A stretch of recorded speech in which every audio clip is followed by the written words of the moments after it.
Nous sommes retournés en Belgique, dans le laboratoire indépendant. Cette fois, c'est le taux de glucides que nous faisons analyser dans nos 8 croquettes.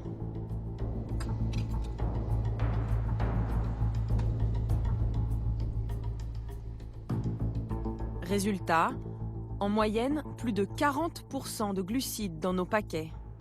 2 marques en contiennent même plus de 50%. À chaque fois, les glucides sont le composant numéro 1 de nos croquettes. Et pourtant, ils ne sont jamais indiqués au dos des paquets. Que pensent les marques de ces résultats? Nous avons décidé de les soumettre aux fabricants, en particulier à celui qui les représente au niveau européen.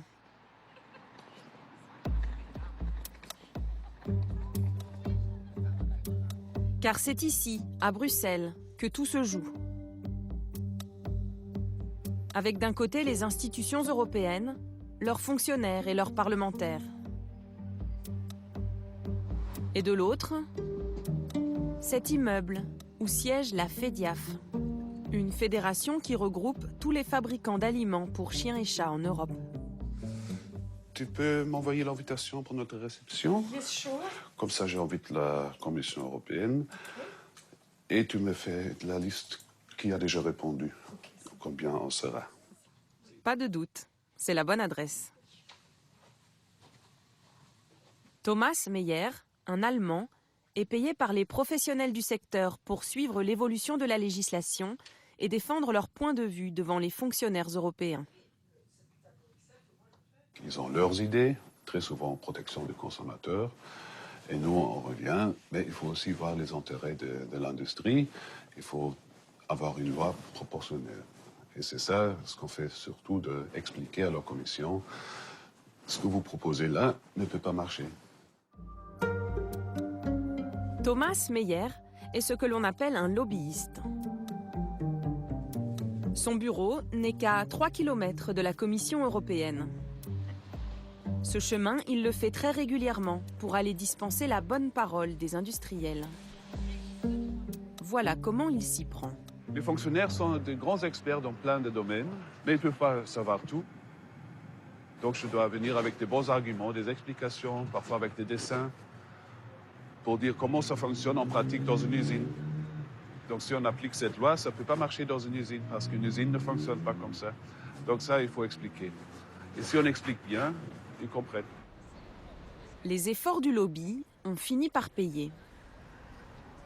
En 2011, en plus de sa réglementation, l'Union européenne a validé ce document. C'est un guide écrit par la FEDIAF elle-même. 63 pages en anglais sur les bonnes pratiques de l'étiquetage des produits. Et bizarrement, pas un mot sur les glucides nocifs pour la santé de nos animaux. Au Parlement européen, ce poids des fabricants hérisse certains. Comme cette eurodéputée française au pas décidé. Bonjour. L'écologiste Michel Rivasi est bien connu pour sa lutte contre l'influence excessive des lobbies. Alors, si on ouvre ce guide de bonne conduite pour l'étiquetage, eh bien, vous avez ici, par exemple, ce qui doit être étiqueté. Et ici, c'est ce qui est obligatoire, vous voyez, et vous avez les protéines, les fibres, matières grasses, oil and fat, et les sels minéraux. Et il manque une ligne, là, qui est les glucides. Rien sur les glucides. Que l'industriel fasse ça. Si vous voulez, il est jugé parti, il se fait de l'argent là-dessus. Mais qu'on ait accepté que par la Commission et par les États membres, que ce guide de bonne pratique, vous voyez, soit adjoint à la réglementation européenne, je trouve ça scandaleux. Eh bien là, le consommateur n'est pas éclairé sur ses choix, puisque l'étiquetage est tellement laxiste qu'il ne sait même pas ce qu'il y a dans le produit. Il en faut plus que quelques kilomètres à pied pour nous décourager.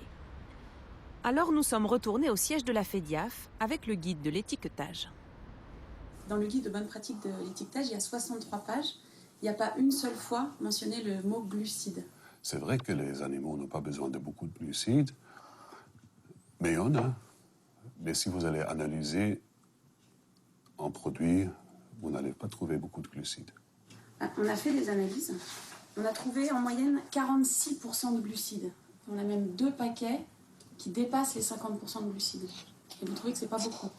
Est-ce que vous avez des preuves que c'est mauvais pour la santé des animaux?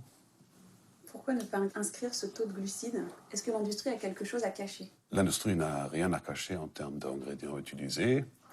La preuve, c'est la législation prévoit que le consommateur peut toujours téléphoner le fabricant ou le responsable pour demander qu'est-ce qui est exactement dans le produit. Vous dites que le consommateur doit appeler son fabricant de croquettes pour connaître le taux de glucides?